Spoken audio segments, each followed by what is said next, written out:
Musibe haray mi salmini on kala koye korɗon ko andigol on wonandema Charles White procureur on ka cour d'appel Conakry waɗi conférence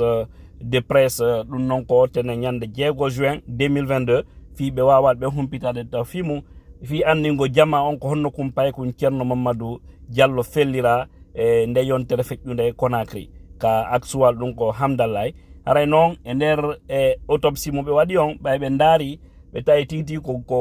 kural felli pay kun wano wira noon haray noon kadi ko yimɓe ɓoninoɓɓen teni wonnoɓɓen ka terrain haray kadi o inni hoore ɓe ɓen ɗon ɓen yoɓe yaltin sori yimɓe ɓoninoɓɓen teni ɗum ko brigade wonno ɗon ka terrain nde ñande naɓanoɓɓen hella toon ɓayi ɓe andi ko yimɓe on ɓe naɓuno ɓe yoɓe yaltinɓe e nder balɗe tati o jonniɓe balɗe tati fino ɓe andira ko hombo e hombo won yawno ka terrain ton donc anda noon ko hombo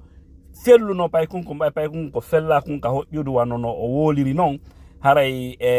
o inni noon o rekkilata e muɗum joni noon ko torren Allah ko wotoɓe waɗu pression e makko par ce que eɗen andi e laamu kala laamu on tawa yimɓe moƴƴuɓe no toon hara yimɓe bomɓe heferɓe kadi no toon donc Charles White noon yiiɗuɗen en yiiɗa eɗen andi ko neɗɗo quand même waɗo pression fo no andi min naali Guinéen fo no yiiɗimo kono ɓurɓe ɓen no andi suka on ko wakkiliɗo mais ɓe won golduɓe mbuyno toon ko yimɓe ɓe nunɗa par ce que juuɗe maɓɓe ɗen no moddi ƴiƴan donc ko torɗen Allah ko allanɗo laaɓu poyi o enni noon ñande 24 ndu lewru ɗo juin haray jama on anda titi ko hombo waɗi hombo felli sabu nandema ɗo e ɗum ɓe humpitoto ɓe nangay on tigi ɗulle kadi on tigi ko duwaɗo ñaawede soke eno yewtirno jon noon wonko ɓen tan ko yeeso itta e kumpa haray ɗen tuɗi noppi iɗen udditi gite iɗen ƴeewi ɓe haray ɓe wawano ɓen jentade mo no wawi jentade ɗo fi konko wooli ɗon wona ɗo ye rekilu fi o combat fi lagine ɓay ko fi no lagine moƴƴira toñuɓɓen fof warɓe ɓen fof on andi so tawi tun hiɓe anni nangugol bonɗo wallay ɓe wawimo nangude ɗum ɗo holli min wooli ɗum kadi min woltiki par ce que o naɓɓen naɓede ka terrain na yiwɓe ka kambo na rebelɓe ko wonɓe lagine ko wonɓe unité ji ɗin hiɓe andi si masibo waɗi nokkure so ɓe faala tu yaltinde ɓe yaltinayɓe so yi yimɓe temeɗiɗo ko fayi warama ko tawde attino ɗo warde Jakaria o on ɗo nangano ka ñaawa soka joni acce ɗum ha oɗo joni yaltine o nangi o soke ɗum haray kadi na waɗugol poson e hunduko yimɓe wano ɓe wowir noon ndaron si tawi goɗɗo go suusa e wattoyde sufa mum ka leydi meɗen haray ɗo ko yarliɗo hoore mum o wawoyata waɗoyde haray Allah ñiiɓi gonga fewna yimɓe ɓen e nder leydi Laguine fino e ɓilem antal ɗo wawimo jentade ɓe jentanno kiɓen. Le résultat de l'autopsie médico-légale du corps de M. Thierno Mamadou Diallo, un traumatisme balistique vasio-cervical avec un tir unique selon une trajectoire quasi-horizontale d'avant en arrière avec un artifice d'entrée à l'hémiface gauche et un orifice de sortie dans la région verticale postérieure du cou C, C3 et C4. Ce trajet balistique a entraîné 1. Une fracture de la mandibule gauche, juste derrière du cou. Une fracture des vertèbres cervicaux C3 et C4 avec une section médulaire. La mort est consécutive à la section médulaire avec une atteinte du bulbe rachidien qui est le centre cardio-respiratoire responsable d'un arrêt cardiaque et d'une détresse respiratoire. Le parquet général, sous la base du rapport médico-légal en date du 3 juin 2022 du service médecine légale de l'hôpital Ignasti,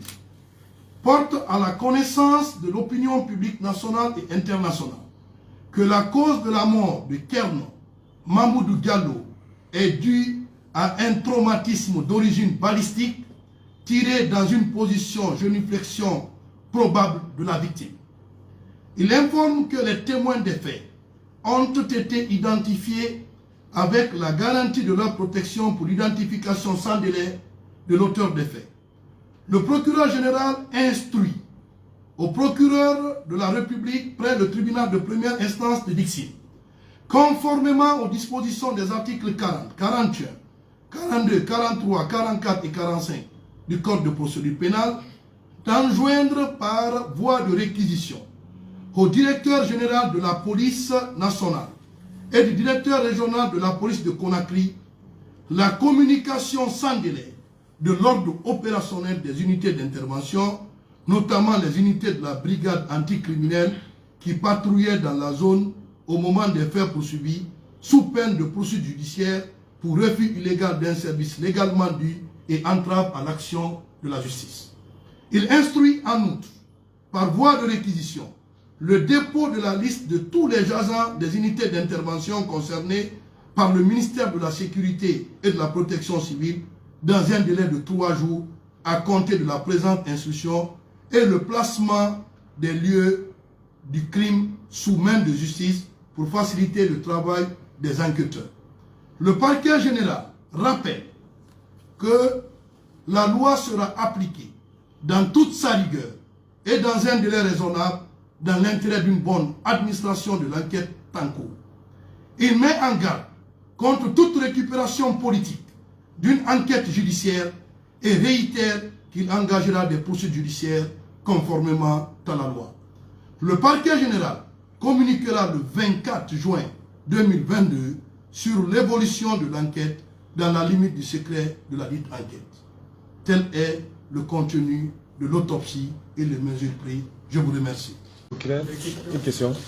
On peut connaître l'identité de la BAC qui a opéré dans la zone. Pour raison pour laquelle, pour respecter le secret de l'enquête,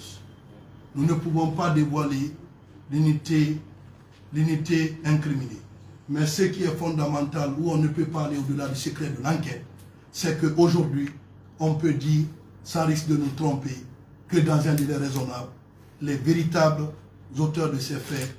qui seront relevés à travers l'enquête, parce qu'il ne faut pas oublier, ce n'est pas l'opinion qui détermine l'identité des présumés auteurs. Il y a une enquête qui est ouverte et je ne voudrais pas que dans les médias, qu'on essaie d'indiquer telle ou telle unité. C'est l'enquête qui doit aboutir à l'identification des présumés auteurs qui bénéficient également de la présomption d'innocence. Mais notre position est très claire. Le procureur reste et demeure le maître de la poursuite. Il n'y a pas droit ou deux commandants dans un même bateau. L'on ne peut pas laisser les dossiers judiciaires à des commentaires farfelus, des commentaires inutiles pour pouvoir déstabiliser la paix et la quiétude. Notre action n'est orientée contre personne.